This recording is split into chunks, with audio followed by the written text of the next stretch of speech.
Buenos días, gracias por acompañarnos. Soy María Isabel Maya, que residente de tercer año.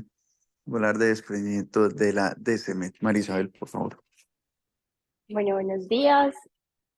Como el doctor mencionó, hoy vamos a hablar de desprendimiento de la DSMED.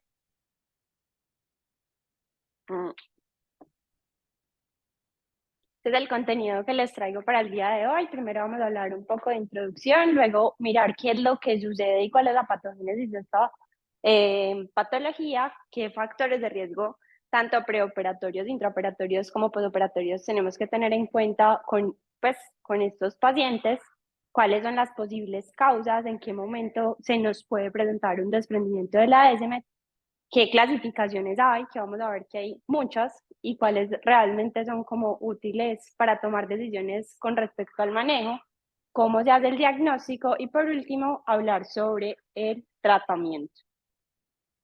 Entonces, recordando un poco, sabemos que la membrana de DSMED va a ser esa membrana basal del endotelio y va a medir entre 8 a 10 milímetros, ya vamos a ver un poquito más a profundidad, y junto con el endotelio va a encargarse de la transferencia corneal. En cuanto al desprendimiento de DSMED, la primera vez que se mencionó sobre este desprendimiento fue en 1927, ¿cierto? Donde identificaron y le dieron nombre como tal a esta patología. Y en el 28 se creó la primera clasificación, que fue la clasificación de Samuels, que ahorita la vamos a ver. ¿Y cuál es la importancia de hablar de esto? El desprendimiento de DSMED es una complicación que amenaza como tal la visión, y se dice en la literatura, y hay reportes, que hasta el 43% de las cirugías de catarata va a tener algún tipo de desprendimiento de DSMED. Eso es súper alto. Lo que pasa es que generalmente es subclínico, generalmente no lo detectamos, y pues como sabemos, la catarata es una de las principales causas de ceguera a nivel mundial, que incluso en países no subdesarrollados, pues se habla que es responsable hasta el 51% de la ceguera a nivel mundial, y en países en vía de desarrollo como la India se habla hasta un 62%. Por eso es tan importante y por eso es una patología pues con la que nos podemos tropezar o estar frente a ella en algún momento pues de nuestra práctica. No solo la cirugía de catarata hace parte pues como de la única etiología de esta entidad, sino que hay múltiples cirugías y condiciones oculares, como las vamos a ir viendo a medida que va pasando la charla, como son las directomías, los trasplantes de córnea, las vitrectomías, las cirugías de glaucoma, las quemaduras oculares, que nos pueden llevar a un desprendimiento de la DSMED. Entonces, repasando un poquito, sabemos que tenemos la capa de células endoteliales, ¿cierto? Y sabemos pues que, ¿esto por qué no está allá? Sabemos que esta capa de células endoteliales nos va a ayudar a mantener la claridad corneal por tres mecanismos, que es el mecanismo de bomba-fuga, el transporte activo y la barrera parcial que hace pues como tal esta capa de células endoteliales. Sabemos que nacemos con aproximadamente 6.000 y que a medida que vamos envejeciendo se va disminuyendo, y ya en la adultez vamos a tener 2.300 o menos células, y se dice que se disminuye aproximadamente un 0.6% de estas células de manera anual, siendo lo normal, ¿cierto? También vamos a tener la membrana de DSMED, que va a tener dos capas, que es la capa posterior sin bandas. Esta capa posterior sin bandas se va a ir creando por medio de los adultos mayores y edad avanzada, doctor. Esta capa de células endoteliales va a secretar una matriz que va a ir a formar esta capa posterior sin bandas, y por eso es que nacemos más o menos con 3 micras de esta capa posterior sin bandas, y ya en la edad avanzada vamos a tener 10 micras porque se va aumentando la matriz, ¿cierto? Y también vamos a tener esta capa anterior con bandas de la membrana de DSMED, que esta sí es fija, mide 3 micras y se produce pues antes del nacimiento.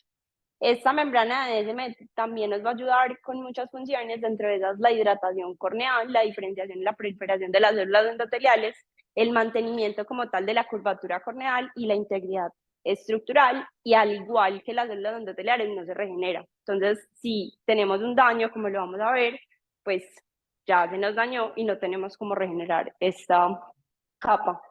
Otra cosa importante es cómo, ya hablamos de cómo era esa relación del endotelio con la membrana de DSMED. Ahora, cómo la membrana de DSMED tiene relación con el estroma, ¿cierto? Entonces, ¿cómo se une ese estroma a la membrana de Descemet? Vamos a tener tres componentes principales, que son una matriz interfase, unas fibrillas de colágeno y unas fibras de proteoglicanos que van a hacer como tal esa unión de la membrana de Descemet con el estroma. Y esto ayuda a que se mantenga unido y que cuando haya algún problema, como vamos a ver ahorita, de alguna ruptura de la membrana de Descemet, no pase todo ese humor acuoso al estroma y pues no haya como tal edema. Otra cosa importante acá es que la matriz interfase va a tener un montón de componentes. Dentro de estos, quiero que se acuerden de la queratoepitelina, porque va a estar inducido por este factor, y alguna mutación en ese factor de crecimiento transformante beta nos puede llevar a que haya una mala adherencia entre la membrana de Descemet y el estroma, y eso puede predisponer a que se nos desprenda la membrana de Descemet mucho más fácil. Este artículo me pareció muy bacano porque nos muestra como la anatomía de lo que les estoy queriendo decir y cómo son esas uniones que hay entre el estroma y la membrana de Descemet.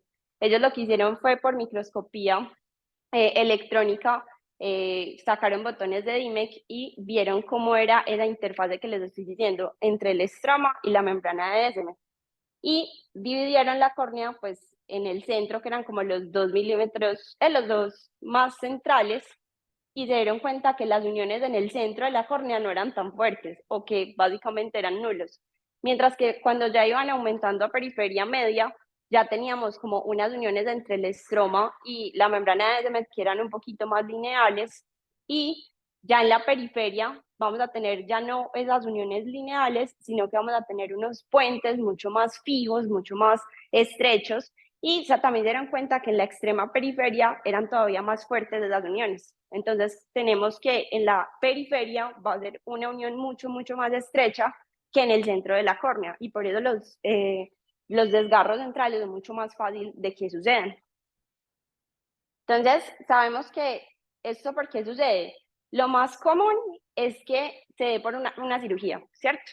Entonces, dentro de la cirugía, intraquirúrgicamente, vamos a ver qué cosas pueden suceder para que se dé el desprendimiento de Descemet, pero incluso también se puede dar de manera espontánea. ¿En quiénes se puede dar de manera espontánea? En los pacientes que tengan predisposición y que tengan alguna enfermedad de la membrana de Descemet, que tengan alguna alteración en todo esto que les acabo de explicar, de todas estas uniones entre el estroma y la membrana de Descemet, y como les mencioné, esta mutación en el factor de crecimiento endotelial beta, que hace que esas uniones sean como súper débiles, entonces los pacientes van a estar mucho más predispuestos a que les dé un desprendimiento. Factores de riesgo, tenemos factores de riesgo tanto preoperatorios como intraoperatorios y posoperatorios. Entonces, en cuanto a los preoperatorios, ¿a quién les vamos a poner atención? A los pacientes mayores de 65 años, pacientes con cataratas demasiado densas.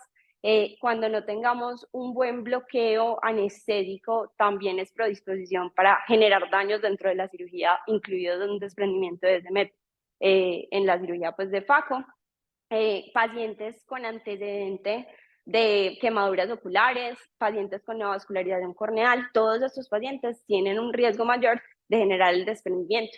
Intraoperatorios, cuidado con las incisiones. Entonces, cuando son incisiones pequeñas, incisiones oblicuas, incisiones como rasgadas, cuando utilizamos instrumentos que no son totalmente lisos, sino que son un poquito contusos y hacemos pues como algún movimiento muy brusco dentro de la cirugía, también estamos predisponiendo a que se dé este desprendimiento, ¿cierto? Ay. Sí, sí, sí, totalmente cierto. Sí, sí.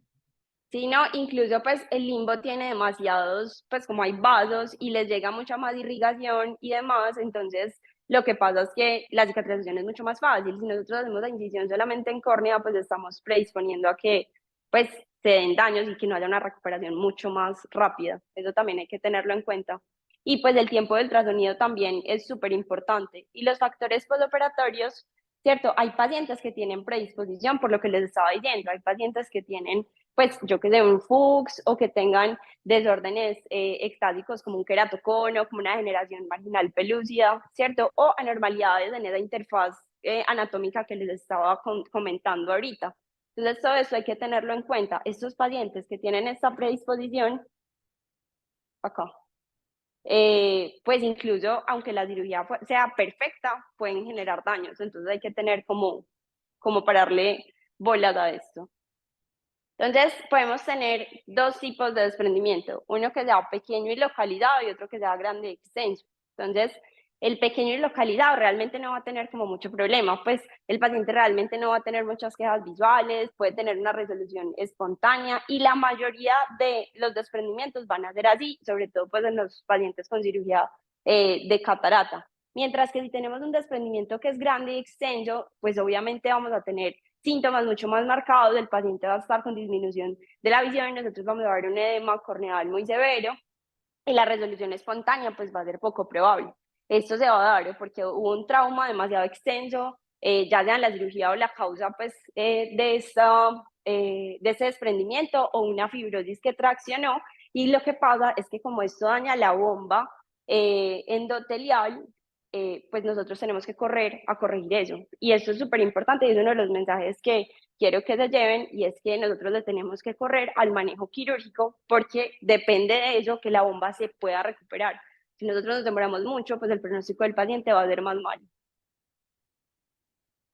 Causas, hay un montón, las vamos a ver, ¿cierto? Entonces, obviamente la cirugía de catarata es una de las principales. Y como les dije, hay artículos y está registrado que hasta el 43% de los pacientes que van a una cirugía de catarata van a tener algún tipo de desprendimiento de desmet. Lo que pasa es que es muy subclínico y probablemente nosotros lo pasemos pues de alto. Pero hay otros artículos que muestran que esta incidencia pues es mucho más baja. Igual tenerlo en cuenta porque sabemos que la cirugía de catarata pues es la cirugía que nosotros más hacemos. ¿Cómo se nos van a presentar los pacientes? Entonces, se nos pueden presentar de una manera temprana y pues no nos van a referir una mejoría visual total como la esperada, va a ser una mejoría visual deficiente o incluso se nos pueden presentar de manera tardía, ¿cierto? Que de la nada estaban bien y disminuyeron la visión. Y nosotros podemos ver pues como membranas translúcidas, que es ese desprendimiento de la desmet, que ahorita hay una fotito muy bonita, el edema corneal que va a ser localizado o puede ser difuso, incluso se nos puede presentar una doble cámara anterior porque el líquido se empieza a meter entre la desmet y pues lo que hay de la córnea predesmético y creo que acá está la foto. Acá, por ejemplo, vemos ese desprendimiento de la desmet súper claro. Y hay que tener en cuenta que todo edema corneal postoperatorio severo hay que descartar un desprendimiento de la desmet. Y como les dije, hay que correrle para poderlo operar rápido para que el pronóstico sea mejor. Está la cirugía de catarata, pero también luego de los trasplantes se puede dar. Normalmente en los trasplantes el inicio pues, del desprendimiento se puede dar incluso de manera muy tardía, hasta 30 años, ¿cierto? La indicación para la queratoplastia y pues que hagan este desprendimiento de desmet, lo más común es que sea por ectasias, ¿cierto? Entonces, los pacientes con queratocono que fueron trasplantados, ya sea con DALC o con queratoplastias penetrantes, tienen mayor riesgo de presentar desprendimientos de desmet. Y hay varios mecanismos que se pueden dar en estos pacientes. En este caso estoy hablando de queratoplastias penetrantes, y es que suponiendo que este es el botón donante y este es el receptor, se pueden empezar a generar unas membranas retocorneales en estas uniones y esto lo que va a hacer es empezar como a traccionar la membrana de desmet y se va pues como a desprender. También, como les dije que la principal causa es por desórdenes ectásicos como el queratocono, la córnea receptora pues va a seguir siendo enferma y si la córnea receptora pues le sigue avanzando el queratocono, eso también pues a largo plazo lo que puede generar es una atracción y también se nos puede desprender la membrana de desmet. También lo que puede ocurrir es que se quede pues como líquido atrapado entre la unión del donante y el receptor y eso también puede hacer que inclusive después se forme una segunda cámara, ¿ve?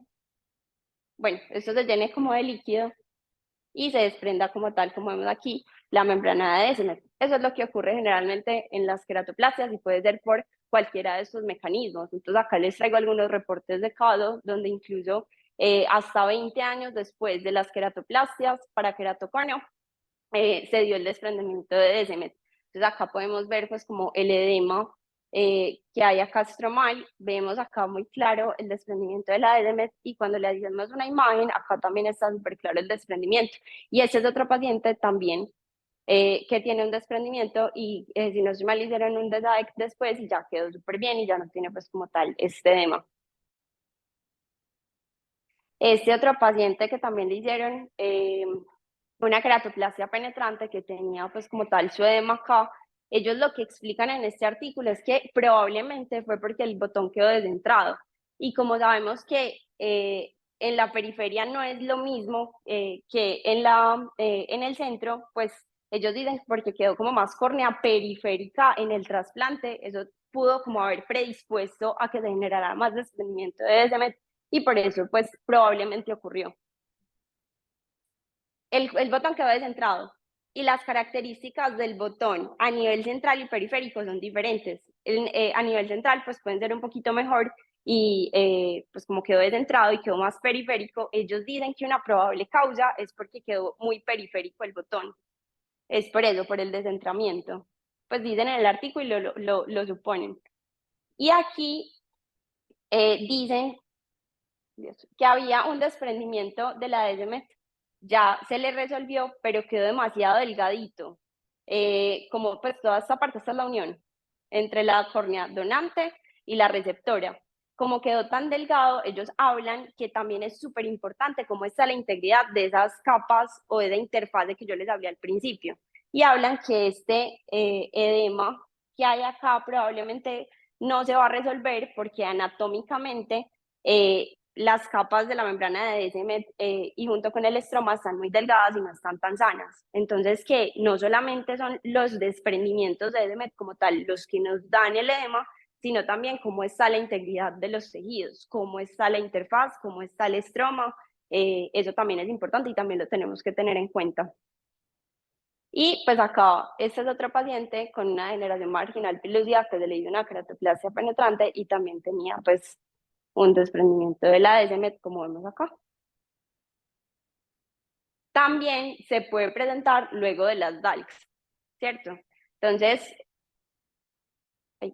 acá tenemos un caso. Las DALCs son anteriores, ¿cierto? Son las lamelares anteriores. Entonces, ¿qué es lo que pasa? Por ejemplo, acá les traigo un caso en el que podemos ver, es un paciente que le dio una queratitis que ya está cicatrizada, entonces por esa cicatriz le tuvieron que hacer una DALC, ¿cierto? Ahí. Y entonces, yo no sé manejar este punto aquí. Le hicieron la ALK y se le presentó este desprendimiento, incluso con doble cámara, pues anterior, acá tenía un montón de líquido, y luego del el procedimiento quirúrgico, la desmetopexia, miren cómo queda.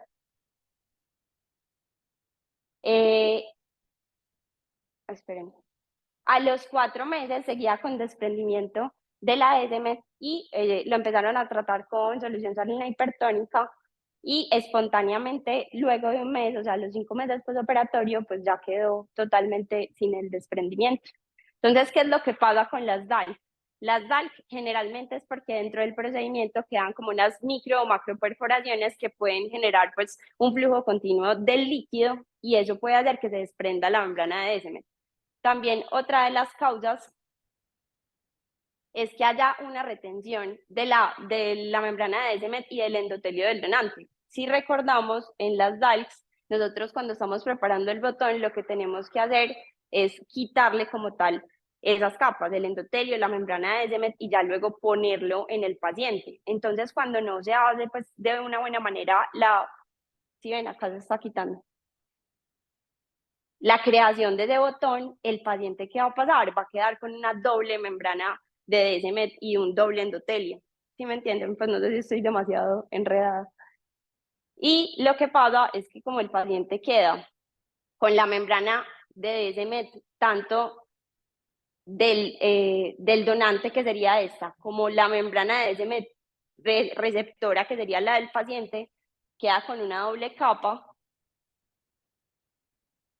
Y esto lo que va a pasar es que el paciente va a tener bombas tanto en el endotelio suyo como en el endotelio del donante. Y esto lo que va a hacer es que se cree como tal una doble cámara, porque las bombas empiezan a tirar agua, tanto para la doble cámara como para afuera. Y normalmente este edema se va como a recuperar y ya va a parar cuando estas celulitas endoteliales y de membrana del donante se mueren. Estas células generalmente se mueren porque empieza a haber como mucha fricción o porque no les están llegando nutrientes, y en el momento en que estas células ya se desaparecen y se mueren, pues ya el paciente queda normal y queda sin edema. No sé si está muy enredado.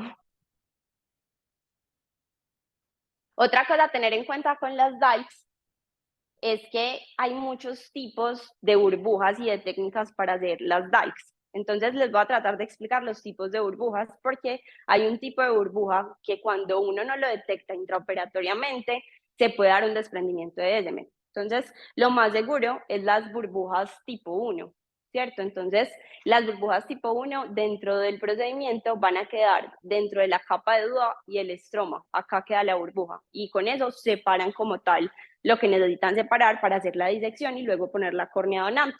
Entonces, en las burbujas tipo 1, pues estas van a ser un poquito más centrales. Como vemos acá, el margen va a ser como blanco y va a ser áspero, no va a ser tan transparente. Y vamos a ver un montón de lineecitas que son las fibras de colágeno roto, ¿cierto? Generalmente, pues, va a ser como una disección totalmente completa. Y este es más preferido porque la capa de DUA acá nos da como una fuerza adicional para la córnea receptora. Mientras que cuando hacemos burbujas tipo 2, la burbuja va a quedar dentro de la membrana de Descemet y la capa de DUA, y esta va a ser un poquito más susceptible a desgarros. Vamos a ver que el margen acá va a ser más liso, no va a tener como esas rupturas que veíamos en la tipo 1 y va a ser de mayor tamaño. Esta tipo 2, cuando se genera en el intraoperatorio, es la que va a tener más riesgo de desgarro y desprendimiento de la Descemet. Entonces, cuando se está haciendo una DALC en el intraoperatorio, hay que tener en cuenta este tipo de burbuja, porque pues, el paciente nos puede crear una membrana de Descemet desprendida. Y también hay tipo 3 que son mixtas, que cogen pues como todas estas capas. Entonces, una de las causas más importantes son cuando las burbujas tipo 2, que les dije que son las más predisponentes a los desgarros, uno no las detecta dentro del procedimiento y pues tienen mucho riesgo de hacer esto, de los desprendimientos de Descemet. Incluso, por ejemplo, este paciente en este reporte que pasó eso, quedó con una triple cámara anterior, ¿cierto? Y pues acá, luego de la reparación quirúrgica, ¿cómo quedó? Por eso es súper importante, y los doctores mencionaban en este artículo, que nos podríamos ayudar mucho de los DT intraoperatorio, porque nos podemos dar cuenta. O sea, a veces el ojo humano no es capaz de percibir algunas cosas, y si tenemos la posibilidad, pues sería muy bueno y sería una ayuda muy grande. Entonces, en general, en las queratoplastias, los pacientes se nos pueden presentar en los postoperatorios con disminución súbita de la agudeza visual, enrojecimiento, sensación de cuerpo extraño y haze. Nosotros podemos ver inyección conjuntival, que normalmente es periquerática, mastromal, epitelial, también microquístico, puede haber bulas, y podemos ver el desprendimiento de la Descemet. Algo importante en los trasplantes es que no va a haber ninguna reacción en cámara anterior, ni va a haber precipitados queráticos que nos pueda hacer confundir, por ejemplo, con un rechazo, ¿cierto?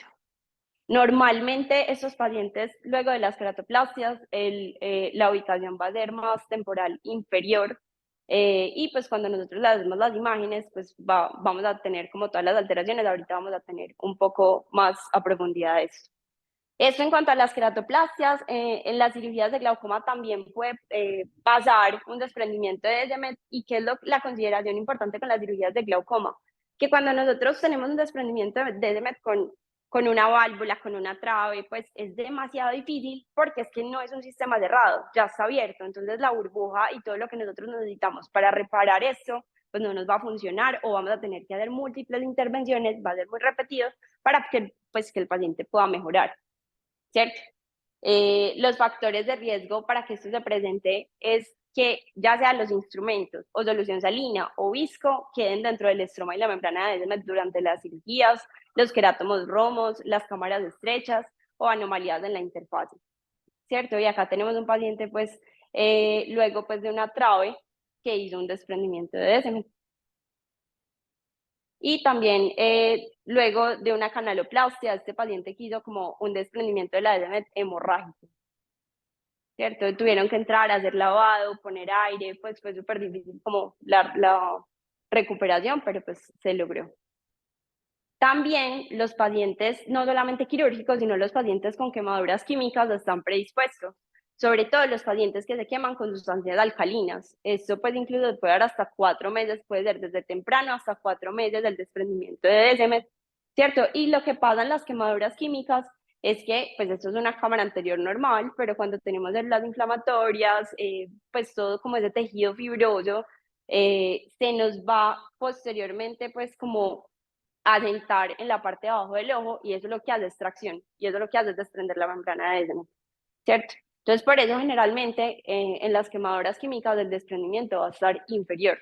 ¿Por qué? Porque todos estos exudados y toda esta fibrosis va a quedar inferior, va a traccionar y se desprende la membrana de Descemet, ¿cierto? Aparte de eso que les acabo de explicar, también hay otras causas. También se pueden generar por esa misma fibrosis e inflamación membranas retrocorneales que hacen que se desprenda y traccione también más fácil la membrana de Descemet, también por toda la inflamación. El ifema también puede traccionar o incluso en estas mismas membranas retrocorneales que se hacen por toda la fibrosis, se puede neovascularizar y toda esa neovascularización también puede hacer que sangre y que haya tracción y se desprenda la membrana de Descemet, ¿cierto?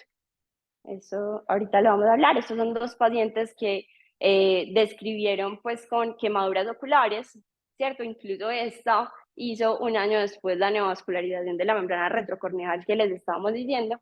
Y eso es como todo el seguimiento con OCT y cómo se ve el desprendimiento de la Descemet en estos pacientes con quemaduras oculares. Otra de las causas es el traumatismo postnatal, ¿cierto? Que generalmente es por los forceps y generalmente son desgarros, no desprendimientos. ¿Qué es lo que pasa? Que hay una compresión del globo ocular contra el techo orbitario y por eso pues se va a generar como tal esos desgarros o esos desprendimientos que normalmente van a ser verticales, lineales, pueden ser simples, múltiples y pues van a tener asociaciones con astigmatismos corneales, ambliopía, miopía alta, por eso mismo. Y acá tenemos un paciente que pues le sucedió esto, entonces acá vemos como tal el desprendimiento de la Descemet y múltiples desgarros de la misma y acá pues podemos ver en las imágenes lo que le ocurrió.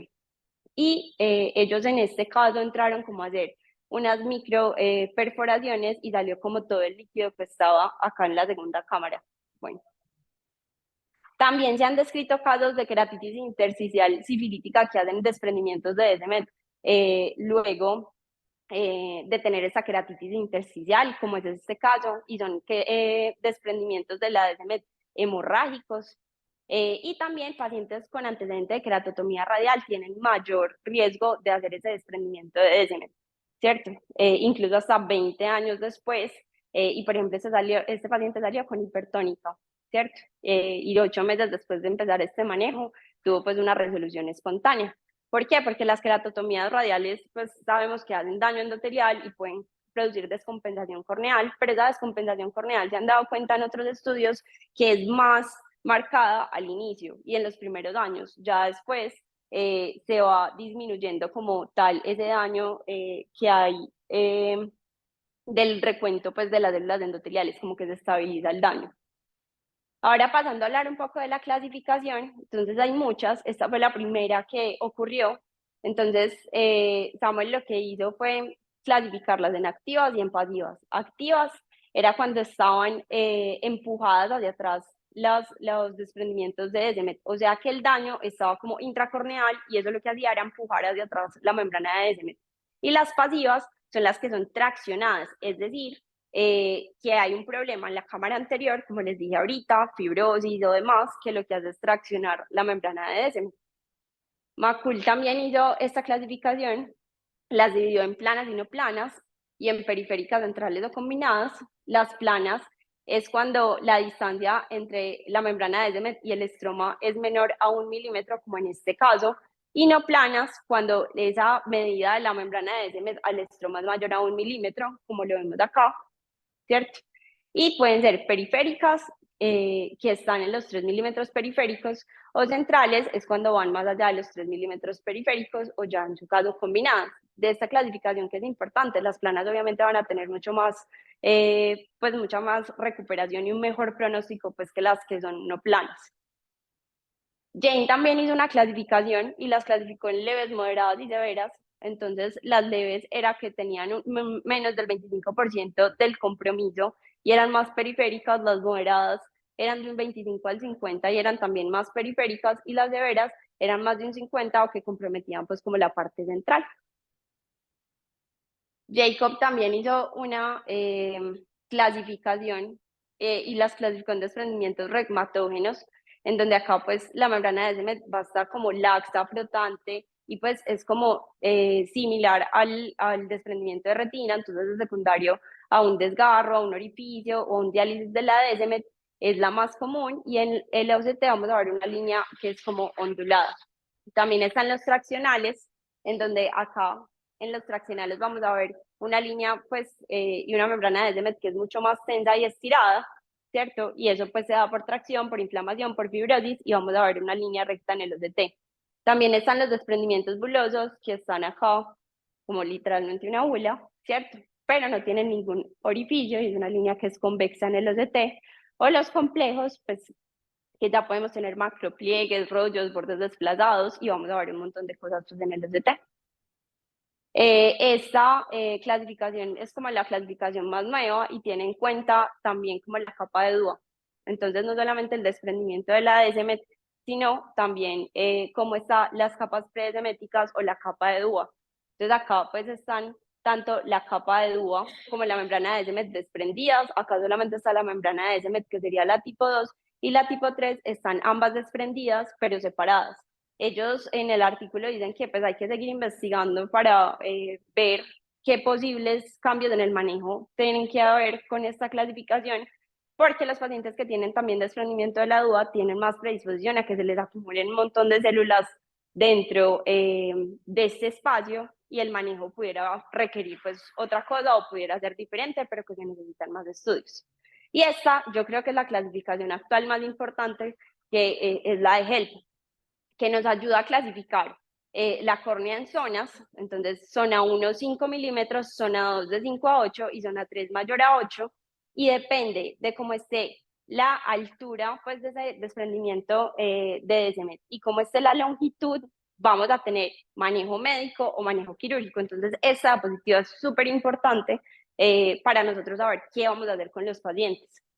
Este es el estudio del que sacaron esta clasificación, y ellos lo que hicieron fue literalmente mirar cómo estaba la altura de los desprendimientos, entonces si es menor a 100, cómo estaba la longitud si es menor a 1 y en qué zona estaba, y si estaba menor a 100 y menor a 1 en cualquiera de las zonas, nos quedamos tranquilos y le damos manejo médico, ¿cierto? Si tenemos desprendimientos que van de 100 a 300 de profundidad y tienen longitudes de 1 a 2, vamos a mirar en qué zona está para ver nosotros qué tipo de manejo le vamos a dar.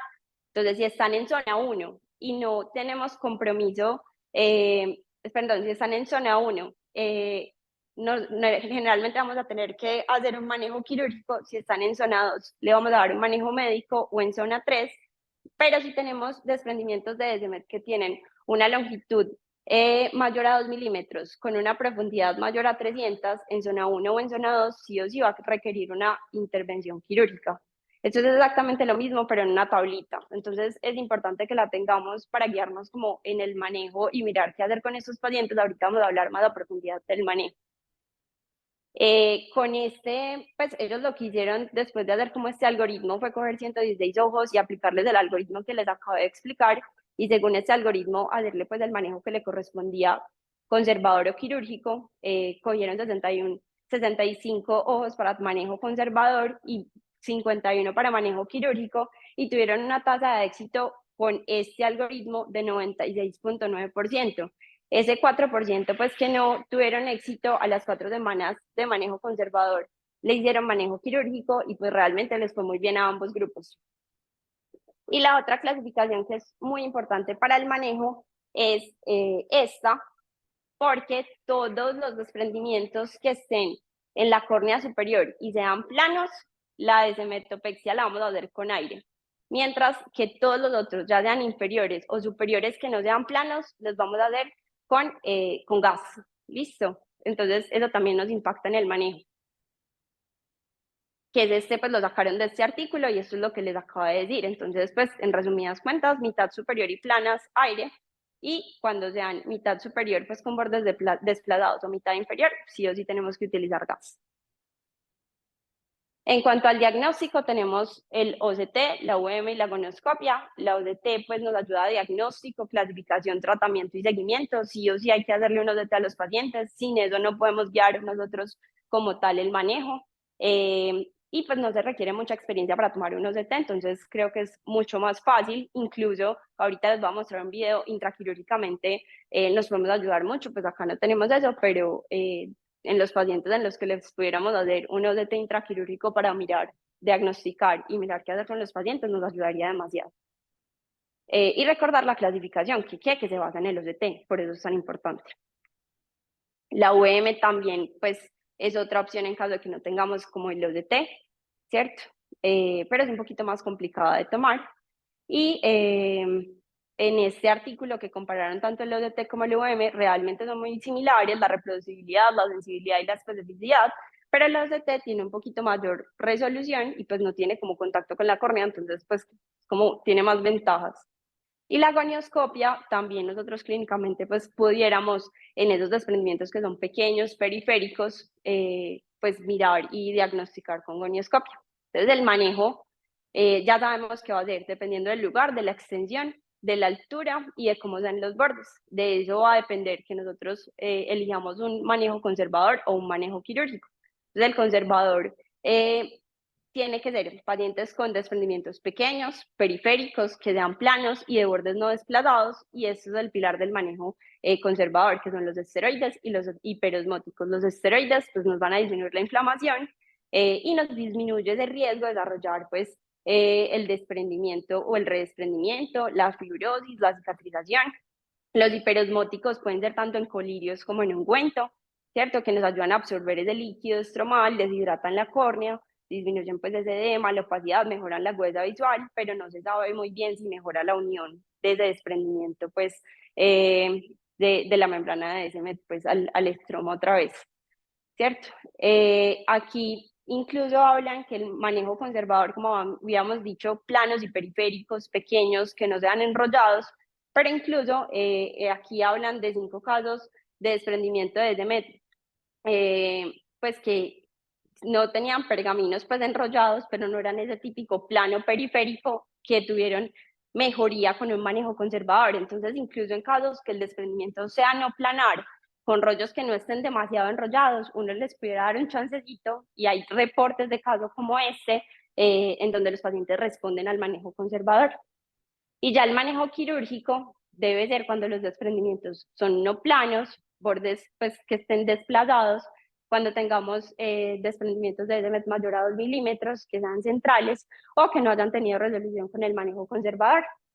Entonces, lo primero es la descemetopexia, ¿cierto? Que es... No, la verdad debería ser, pues del manejo conservador. La verdad no tengo ese dato, doctor.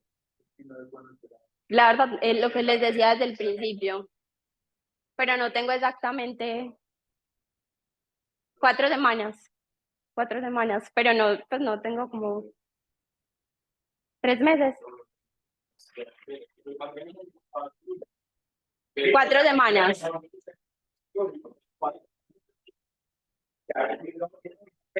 Sí, ya no pega.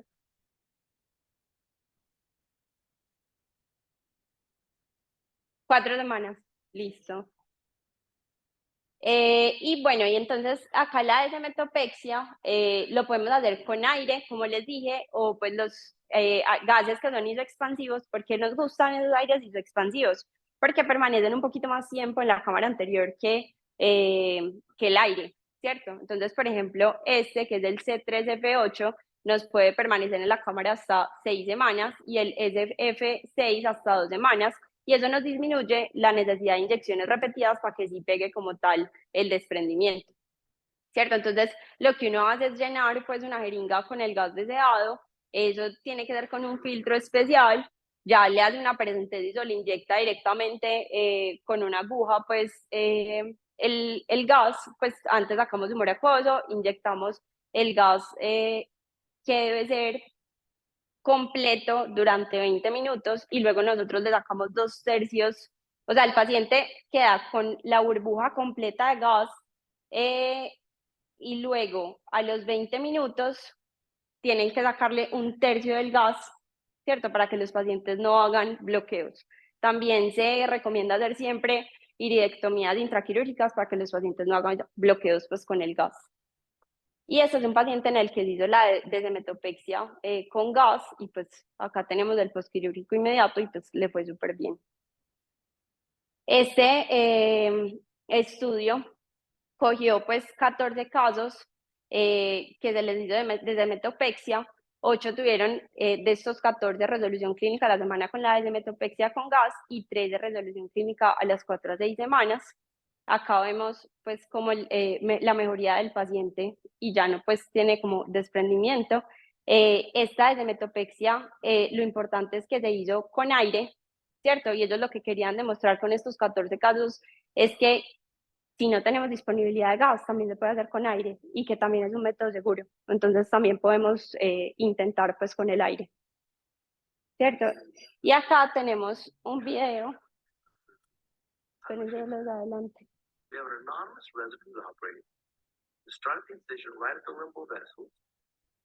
¿Cómo lo adelanto acá?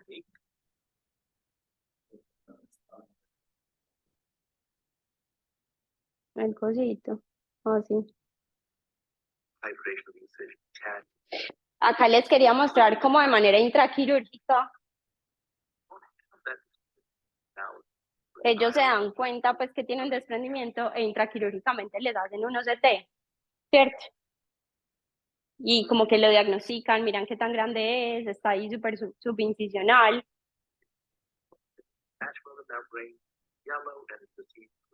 Y acá hay otro caso que ellos dicen como que empiezan a hacer la Paco súper bien. Y de la nada empiezan a ver esto. Y ellos dicen, ¿qué es esto? Entonces también deciden hacerle como un OCT intraquirúrgico y se dan cuenta que lo que hay ahí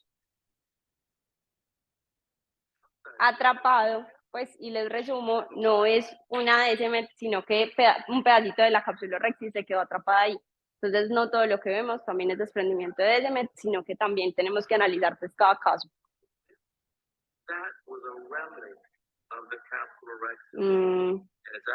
Ya como me devuelvo. Espere.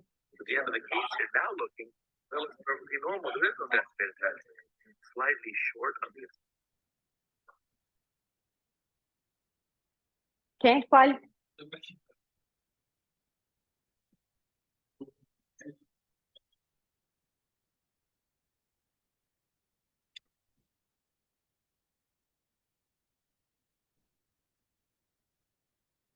Aquí presentación.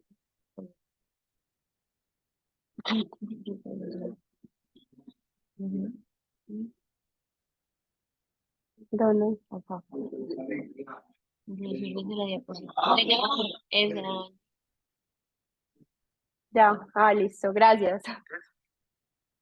Listo, y ya pues otras opciones quirúrgicas son el taponamiento mecánico, que lo pueden hacer con hialuronato, pues con visco, incluso también se han descrito otras sustancias como esta, pero realmente pues no se hace mucho. Esto es un paciente que se hizo ese taponamiento mecánico con esta sustancia y pues le fue bien, pero pues uno pues dejarle visco a un paciente como que no tiene mucha lógica, ¿cierto? También está la fijación con suturas para ayudar a ese reposicionamiento de la membrana de DSMET. Se ponen suturas corneales, transcorneales, para ayudar pues, a la fijación de la membrana de DSMET, asociado siempre a inyección de aire o de gas, ¿cierto? El problema es que como eso queda como tan irregular, la membrana de DSMET puede quedar como una tienda de campaña o puede quedar acordonada y el problema es que el borde libre de la membrana de DSMET no va a estar asegurado, entonces realmente no es un método pues como demasiado bueno. O sea, de pronto en esas esos desprendimientos de membrana de Descemet que uno ya esté como demasiado embalado, muy grandes, muy intratables, puede ser una opción, aunque pues tiene como muchas complicaciones. Y también está el reposicionamiento manual, que pues literal entrar con una espátula y asociarlo pues a gas o aire también, pero realmente esto en la literatura dicen que es obsoleto, que esto debería ser pues como con una deshemetopexia tradicional. Está también descrita la deshemetomía, que es la extirpación quirúrgica de la membrana o incluso la creación de agujeros en la membrana de deshemet con YAG, ¿cierto? Y está también el drenaje de la interfaz, que realmente, pues en esos pacientes que tienen doble cámara, es literal entrar con una aguja y tratar, pues, como de aspirar todo ese líquido que hay ahí para que haya un desprendimiento, pues, de la descemet. ¿Cuándo lo vamos a hacer? Cuando, pues, haya un fracaso primario con la neumodescemetopexia, ¿cierto? Y acá, pues, tenemos un paciente en el que se le hizo OCT, pues, intraoperatorio, y como, pues, acá teníamos el desprendimiento y cómo después quedó pues totalmente bien. La última opción siempre va a ser la queratoplastia, ya sea pues lamelar o total, ¿cierto? Entonces está el DESAEC, el DIMEC y la queratoplastia penetrante, y ya son esos redesprendimientos que son residuantes, que son difíciles de tratar, pues ya toca con queratoplastia. Ya para concluir, tenemos que pues, el desprendimiento de Descemet es una causa de pérdida de agudeza visual luego de cirugía pues importante, que la clasificación va a ser súper importante para nosotros saber el manejo, que siempre les debemos hacer OCT para nosotros saber cómo lo vamos a manejar y que tenemos tanto manejo conservador como quirúrgico, ¿de qué? Dependiendo de esta misma clasificación. Eso es todo lo que les traía para hoy.